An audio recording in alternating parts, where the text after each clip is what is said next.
So I'm Joyce, Granger. Thanks for having me. Coach Alden, thank you. It really is an honor to have me back in Columbia. It's been 14 years since I've been here. So to me, I should still be sitting out there in the tables where y'all are, definitely not standing behind this podium speaking. When Coach Alden first called and asked me to give the speech tonight, I was very flattered, despite the fact that he did confess that it was because I talked so much while I was here that he felt I was a good candidate to give the speech. So just for the record, I'm going to put it out there. Talking so much on the team bus that Coach Alden physically comes to the back of the bus, drags you to the front because you're talking so much no one can do their homework, does not make you a good public speaker. The initial feeling of flattery quickly faded into anxiety about what I could possibly have to say that anyone in this room would want to hear. And so, because like I said, I still feel like I should be sitting out there with y'all. The cross-country teams, I'm assuming, in the front, right?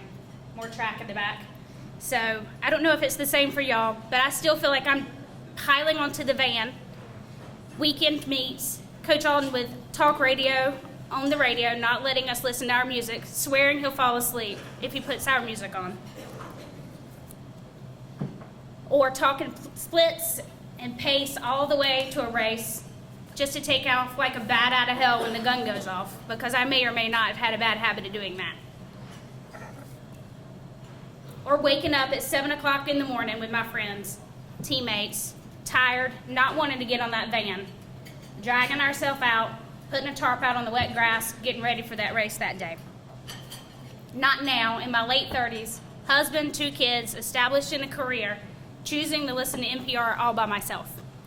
But let me tell you, you're all going to be there way quicker than you think. I asked Coach what I should talk about. He said, well, just talk about how cross-country, your collegiate cross-country event and experiences translate to success in life. Seems simple enough, right? So like any respectable human under the age of 50, I looked to the internet. I started researching. What does running mean? Why do people run? What's it mean to be a collegiate athlete? Why are student athletes so successful in life? And let me tell you, there's a lot out there. Most of it's true, some of it's not. Runners learn time management, of course, to be a part of a team. Running leads to the best version of oneself. You have to gain a sense of identity in self that you can only attain by pushing oneself to one's limits. You develop a competence in stressful situations. Or generally, you just like the way that non-runners think that we're all crazy. The list goes on and on. Every time I'd research, I'd get so inspired, I was ready to stop my career, take up competitive running. And if that's what you want, go for it. But most of you in this room won't make a living running. Most of y'all don't make a living running right now. I don't know the scholarship ratio of your team, doesn't matter. But most of you are not sitting here because of money. You're sitting here because it's simply what you do. And it's that simple fact of why you are going to succeed in life. It's not because you're special. It's not because you overcome any heroic situation. And it's not because there's anything life-changing about your experiences. You've already succeeded, and you will continue to succeed because you show up every day without fail and without excuses. It's not sexy, it's not glamorous, it's not sensational. But after weeks of trying to come up with how collegiate cross-country translates to success in life, I always come back to just one basic idea. You're each and everyone learning and exercising responsibility. And you're learning this through one of the most monotonous sports out there. There's a compulsion to long-distance running that non-runners do not understand. Every day you get up and you train, same time, every day, no excuses. And it's through that routine that I really think cross-country really shines. It's through that routine that you gain the skill and confidence that are necessary in both running and life. I've been where you are. Between cross-country and indoor track and outdoor track, I ran year-round. I juggled pre-med classes in the Honors College. I often took night classes and scheduled around practice. I traveled on weekends just like y'all. I even took a test in a hotel room in Orlando. Coach Alden was there making sure I didn't cheat. I managed to graduate with honors, was accepted to medical school. And all my non-athletic friends, they all talked about how busy and overwhelmed they were with just going to class and studying. The funny thing is, I never felt exceptionally busy. And then I went to med school, 24 hours a day. They gave us keys to the school. We would sit up all night. We had cubicles in the library. They knew that we needed 24-hour access to be successful. And don't get me started about residency, where 36-hour shifts are normal. And no, you don't typically sleep during those shifts. But still, I never really felt that busy. Looking back, I was extremely busy. So why didn't I feel busy? Because I wasn't in the habit of expecting free time, wasted time. I didn't even entertain the idea of not completing a task. I never even considered that not doing it was an option. It helps when everyone around you's in the same boat. My teammates were the same, just like everyone in this room's the same. My medical school colleagues, they were the same. My residency colleagues, they were the same. We were all there together, grinding through day in and day out. And it was fun. We had a good time doing it. I had to enter the adult world, whatever that means, to realize that this might not be the way that everyone functions. Nothing seems to frustrate me more than excuses. I see it every day. We're short on nurses, we're short on techs, we're short on secretaries because somebody called in for any number of reasons. Excuses from students about why they just can't get something done on time or won't be there for their shift. I even had a student call one time and tell me they weren't going to be there because they had to take their car to the shop. I've had people call out of work for a cold while I'm sitting there with 104 fever and the flu. Why?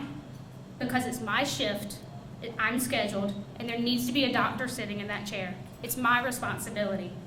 We, every one of us in this room, we do not look for reasons and excuses to get out of things. We look for ways to show up. There's no excuses. That was a big theme of Coach Fry's and Coach Ogden's while we were here.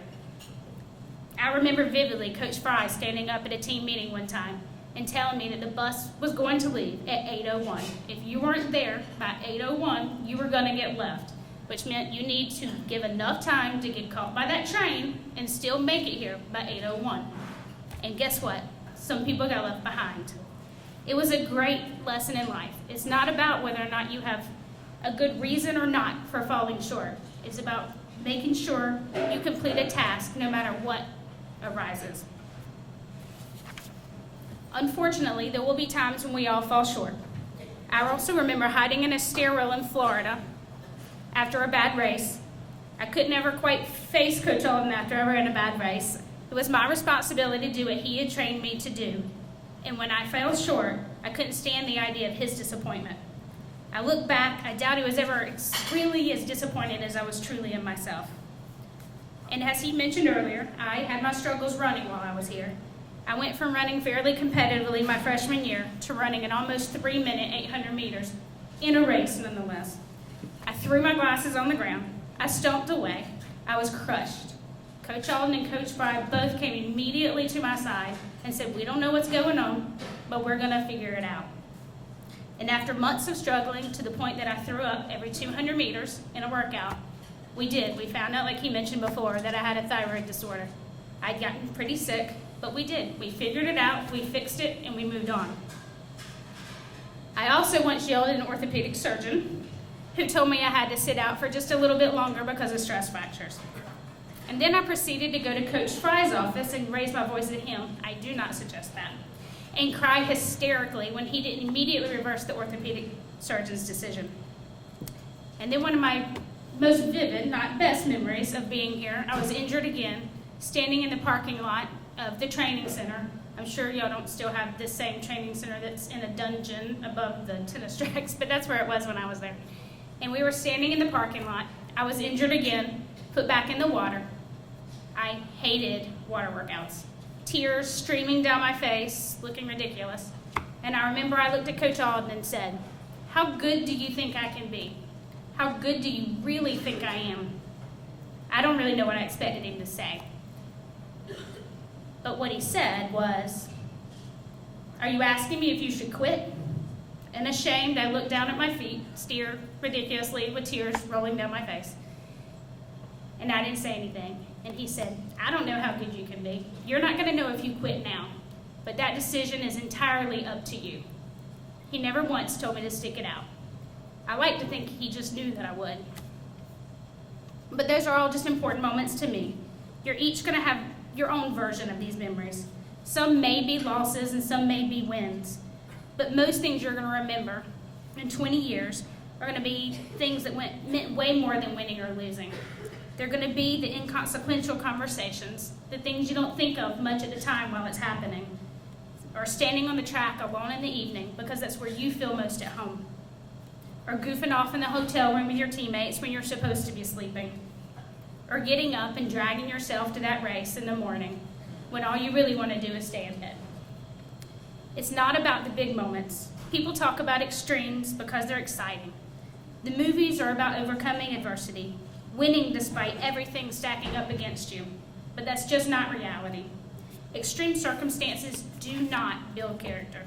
It's the less exciting, day in and day out grind that builds the true character of a person. And it's that character that leads you through those hard times and keeps you grounded in the good times. You will each overcome adversity in this room. You will each succeed, but not because of heroic or monumental actions. My teammates that you were talking about, we've all faced hard times since being here.